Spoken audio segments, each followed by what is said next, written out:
নমস্কার বন্ধুরা, আজ আমাদের বৃন্দাবনে দ্বিতীয় দিন। তো আমাদের শ্রীকৃষ্ণর ছোট্ট ছোট্ট লীলার জায়গাগুলো তোমাদেরকে আজকে ঘুরে দেখাবো।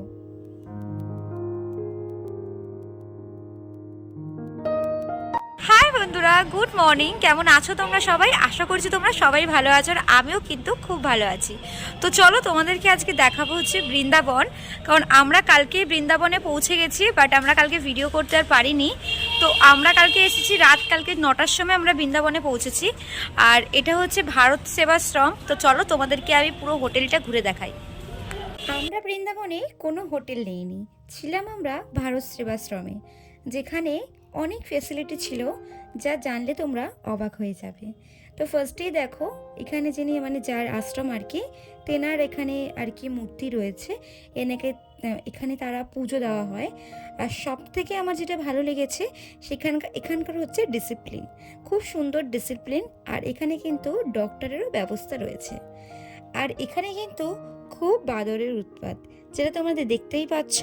এখানে জামা কাপড় মেলার জায়গা বলো, হিটার বলো, তোমার জেনারেটর বলো, সব কিন্তু এমার্জেন্সি পারপাস পাবে। তো দেখো, এখন আমরা গাড়ির জন্য ওয়েট করছি, আর এখান থেকে গাড়িতে আমরা উঠব।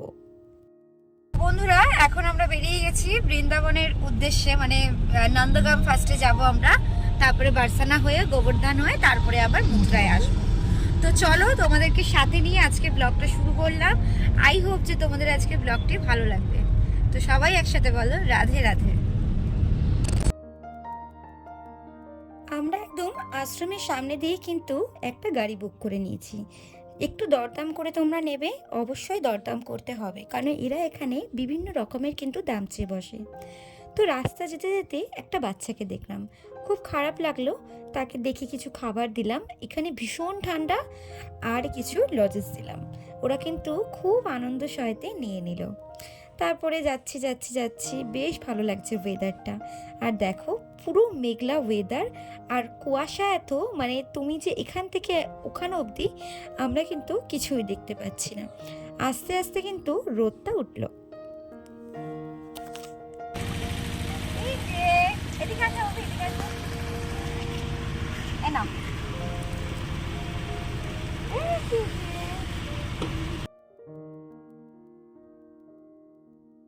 আমরা এবার বেরিয়ে গেলাম বৃন্দাবনের শ্রেষ্ঠ আকর্ষণ, সেটা হচ্ছে গোকুল।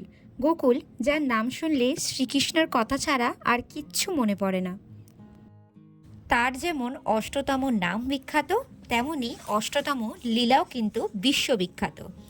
চন্দ্রাবলী মানুষকান্তের মন্দিরের পাশে একটা বট গাছ আছে, যেখানে কিনা শ্রীকৃষ্ণ বাঁশি বাজিয়ে গরুদের ডাকত।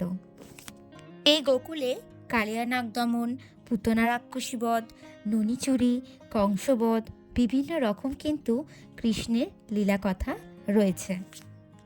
আমরা কিন্তু এই কথাটা সবাই জানি। কংস যখন জানতে পারে যে তার বোনের দেবকীর অষ্টম সন্তানের হাতে তার মৃত্যু রয়েছে, সে কিন্তু প্রত্যেকটা সন্তানকে কিন্তু এক এক করে মেরে ফেলে এবং তার স্বামীকে কারারুদ্ধ করে, এবং অষ্ট সন্তান রূপে জন্ম নেয় স্বয়ং বিষ্ণু শ্রীকৃষ্ণ রূপে। জন্মের পরে তার পিতা যমুনা নদী পার করে দিয়ে যায় গোকুলে নন্দমার কাছে।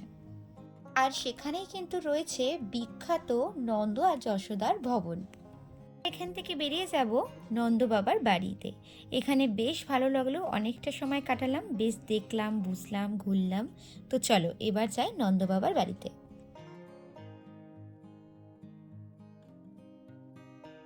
এবার চলে এসেছি আমরা নন্দ বাবার বাড়িতে, যেখানে শ্রীকৃষ্ণর শৈশব বেলাটা কেটেছিল। আর এই বাড়ির কিছু রহস্যময় কথাও তোমাদের সাথে শেয়ার করব।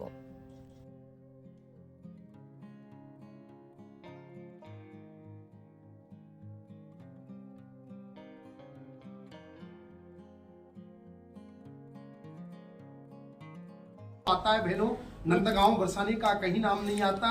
इसको गोलोक धाम बोलते हैं, क्योंकि भगवान कृष्ण ने गोपाष्टमी के दिन 9 लाख गायों का पूजन किया, 2 लाख गैया दान करते, इसलिए इसको गोलोक भूमि बोलते हैं। जिन पर ठाकुर जी पूर्ण कृपा करते हैं, जो घर से संकल्प लेके चलते हैं, आज भी यहाँ गौ माता के चारे की सेवा दान करा के जाते हैं। जो माता बहन या गौ माता के चारे। এই নন্দ বাবার মন্দিরে কিছু রহস্যময় কথা তোমাদের সাথে শেয়ার করছি। যখন শ্রীকৃষ্ণকে কংস যখন গোকুলে কাউকে মারতে পাঠাতো, তখন কিন্তু এই মন্দিরে যেই ঢুকুক না কেন সে কিন্তু পাথর হয়ে যেত। এই কথাটায় বেশ নিশ্চিন্ত রেখে শ্রীকৃষ্ণ কিন্তু বেশ অনেক দিন শৈশব বেলাটা কাটিয়েছিল। নন্দবাবার বাড়ি ঘুরে এবার চলে গেলাম পাশেই একটা ঘাট, যেখানে কিনা মাতা দেবকীকে শ্রীকৃষ্ণ মুখে তার বিশ্ব ব্রহ্মাণ্ডটি দেখিয়েছিল। তারপর ওখান থেকে বেরিয়ে এসে আমরা যাব আরেকটি মন্দিরে। বেশ অনেকটা সময় বেশ ভালো কাটলো। তো চলে যাব কৃতি মন্দির।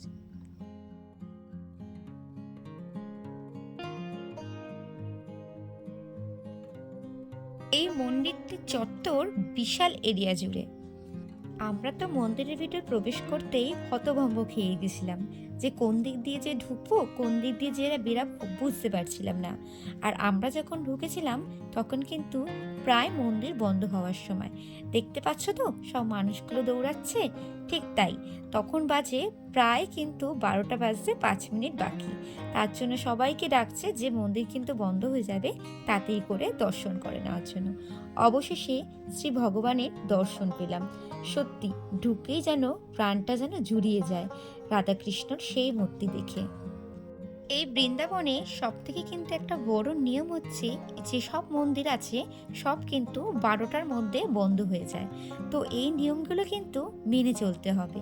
আর দেখতেই পাচ্ছ মন্দিরের ভিতর ভীষণ গান নাচ হচ্ছে, সবাই শুধু একসাথে রাধে রাধে বলছিল। সত্যি গোপুসোনাকে নিয়ে এসে মনটা জুড়ে যায় যে ওর সব লীলা খেলা, ওর সব প্রেম খেলা সব কিন্তু এই জায়গাতেই হয়েছিল। এখানে কিন্তু রাধাকৃষ্ণের মূর্তি ভীষণ বিখ্যাত। এই মন্দিরের বিভিন্ন চিত্রকলা, বিভিন্ন কারুকার্য তোমার মন ছুঁয়ে যাবে। এই মন্দিরে একদিকে রয়েছে বিশাল বড় মন্দির, আর একদিকে রয়েছে রাধাকৃষ্ণর লীলা খেলার রূপ দর্শন। তো চলো তোমাদেরকে সেটাই দেখাই। এই মন্দিরের দর্শন আমরা করেই ফেললাম। তো এবার গাড়ি নিয়ে রওনা হব বর্ষানার মন্দিরের দিকে। যেতে যেতে একটা বাচ্চাকে চোখে পড়লো, তো ভাবলাম বাচ্চাটাকে কিছু খাবার দিই। তো চলো এবার যাচ্ছি বর্ষানার মন্দিরের দিকে। তো এখান থেকে ফার্স্টেই দেখো পুজোর ডালা আমরা কিনে ফেলেছি। আর এখানকার উচ্চতা কিন্তু অনেকটাই উঁচু, যেখান থেকে তোমরা পুরো বৃন্দাবনটি দেখতে পারবে। তো প্রায় এখানে 350 খানা সিঁড়ি রয়েছে। তো চলো তোমাদেরকে পুরো বর্ষানার মন্দিরটি ঘুরে দেখাই, যেখানে স্বয়ং রাধা রানী বাস করেন। রাত্রি নামে হচ্ছে রাধা মা। এই এত বড় মন্দিরে প্রবেশ করলাম রাধে রাধে বলে। বর্ষানার এই মন্দিরটি কিন্তু বেশ উঁচুতে, অনেক উঁচুতে, যেখান থেকে কিনা পুরো বৃন্দাবন শহরটিকে দেখা যায়। তো চলো তোমাদেরকে নিয়ে বর্ষানার মন্দিরে প্রবেশ করি।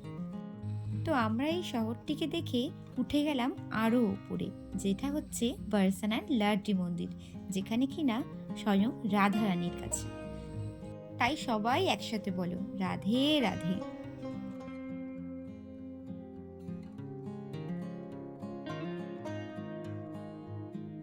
এই মন্দিরে রয়েছে রাধা কৃষ্ণ, যারা কিনা কেউ কিন্তু আলাদা নয়, একে অপরের পরিপূরক। বলা হয় রাধা রানীকে ডাকলেই কিন্তু কৃষ্ণ অবধি পৌঁছানো যাবে। তার মধ্যেই কিন্তু কৃষ্ণের বাস আছে, তাই সবাই একসাথে বলো রাধে রাধে।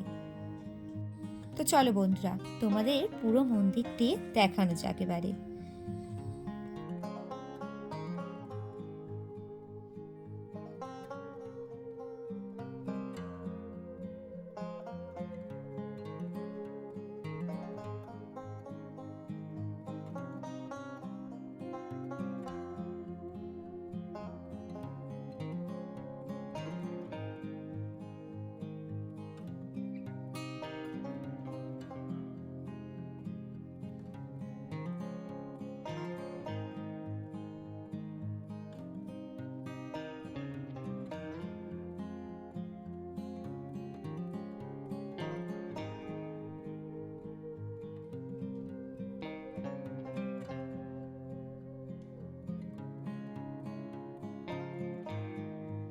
তো চলো বন্ধুরা আমাদের মন্দির দর্শন হয়ে গেছে। তো এবার আমরা যাব আরেকটি শ্রীকৃষ্ণের মন্দিরে। সত্যি আমি যখন এক এক করি শ্রীকৃষ্ণের প্রত্যেকটা জায়গা আমি যখন ঘুরছি, তখন আমার মনে হচ্ছিল আমার যে গোপুসোনা আছে আমি মনে হয় তার সব কথা জানতে এসেছি। তো বন্ধুরা, এবার আমরা বার্সানা দেখে এবার আমরা গোবর্ধনের দিকে যাচ্ছি। আগে আমরা রাধাকুঞ্জ শ্যামকুঞ্জ ঘুরবো। তো চলো তোমাদের রাধাকুঞ্জ শ্যামকুঞ্জে নিয়ে যাই। এখান থেকে পুজোর একটা ডালা নিয়ে নিলাম, মানে প্রদীপ ভাসাবো বলে একটা ডালা কিনে নিলাম। তো এটা হচ্ছে রাধাকুঞ্জ ঘাট, আর ওইদিকে এটা অপোজিটে রয়েছে শ্যামকুঞ্জর ঘাট, যেখানে কিনা স্নান করলে অপূর্ব এক শান্তি মেলে। এই রাধাকুঞ্জ শ্যামকুঞ্জর ঘাটে যারা স্বামী স্ত্রী তারা যদি একসাথে প্রদীপ ধরিয়ে রাধা মাকে পুজো দেয়, তাদের নাকি মনস্কামনা পূরণ হয়। তো আমরাও রীতিমতে তার একসাথে স্বামী স্ত্রী মিলে দুজনে মিলে একসাথে প্রদীপ ভাসিয়েছি। বন্ধুরা, এখন আমরা মথুরায় চলে এসেছি, কংসের কারাগার। তো এখন আমাদের ফোন টোন সব মানে জমা রাখতে হবে। তো আমি তোমাদেরকে দেখাতে পারলাম না, মানে এটাই আর কি জন্মস্থান, সেটা আমরা সবাই জানি যে কংসের কারাগারেই শ্রীকৃষ্ণের জন্মস্থান। তো চলো আমি তোমাদের বাইরেটা কিছুটা দেখাচ্ছি, বাট মানে ভিতরে কিন্তু ফোন অ্যালাউ নেই, ফোন এখন আমাকে জমা রাখতে হবে। তো চলো এবার কারাগারে যাওয়া যাক, তাই তো বাবা, তুমি যাবে? এই সেই কারাগার, কংসের কারাগার, যেখানে শ্রীকৃষ্ণ দ্বাপর যুগে কৃষ্ণরূপে জন্মগ্রহণ করেছিল। তো চলো, তোমাদের পুরো কারাগারটা তো ঢোকাতে পারলাম না, তাই ফোন যেহেতু জমা রাখতে হবে তাই তোমাদের বাইরেটাই দেখিয়ে দিলাম। এখানে হচ্ছে ফোন, ঘড়ি, যা যা আর কি থাকে সেগুলো জমা রাখার জায়গা। তারপরে ঘুরে চলে গেলাম টোটো করে গোবর্ধন পাহাড়ের দিকে। এখানে রয়েছে সেই বিশাল পাথর খণ্ডটি, এত ভালো লাগছিল ঘুরে। এখানে কিন্তু মানুষেরা পরিক্রমা করে। এখানে রয়েছে সেই বিশাল পাথরটি, তার সাথে কিন্তু আমরা মন্দিরে ঢুকেই রাধাকৃষ্ণর দর্শন পেয়ে গেলাম। তো চলো এবার যাওয়া যাক আরও একটি মন্দিরে। পরবর্তী মন্দিরটি হচ্ছে দ্বারকাধীশ মন্দির, যেটা যমুনা নদী পার করে ওপারে গিয়ে তোমাদের সেই মন্দিরটি দর্শন করাবো। সত্যি কথা বলতে শ্রীকৃষ্ণের লীলার কথা একটি ভিডিওতে দেওয়া কিন্তু অসম্ভব। তার কথা যতই বলবে ততই হয়তো কম পড়ে যাবে। বৃন্দাবনে এসে তুমি যতই ঘোরো না কেন ততই কিন্তু তোমাদের কৌতূহল থেকেই যাবে।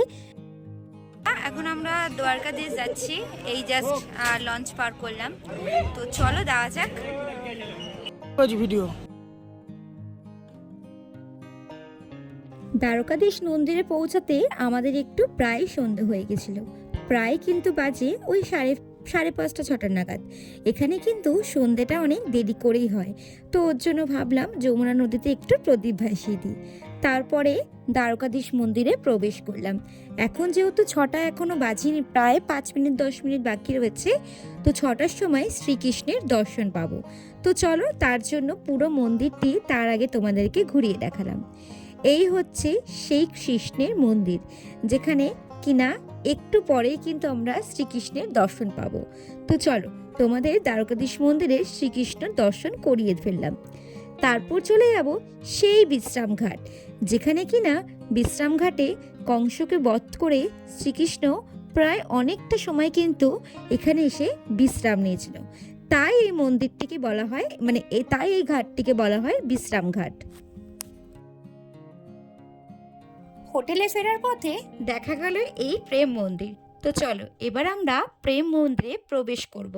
আমরা শুধু বিকেলবেলাটুকু আসলাম লাইটিং দেখার জন্য, কালকে কিন্তু সকালবেলা আবার আসবো। তো চলো বন্ধুরা, আজকের মতো এখানেই ভিডিও শেষ করলাম। আবার দেখা হবে নেক্সট পরবর্তী বৃন্দাবনের ভিডিও নিয়ে। তো আজকের মতো এখানেই টাটা, আবার দেখা হবে কালকে কোনো নতুন ব্লগের সাথে।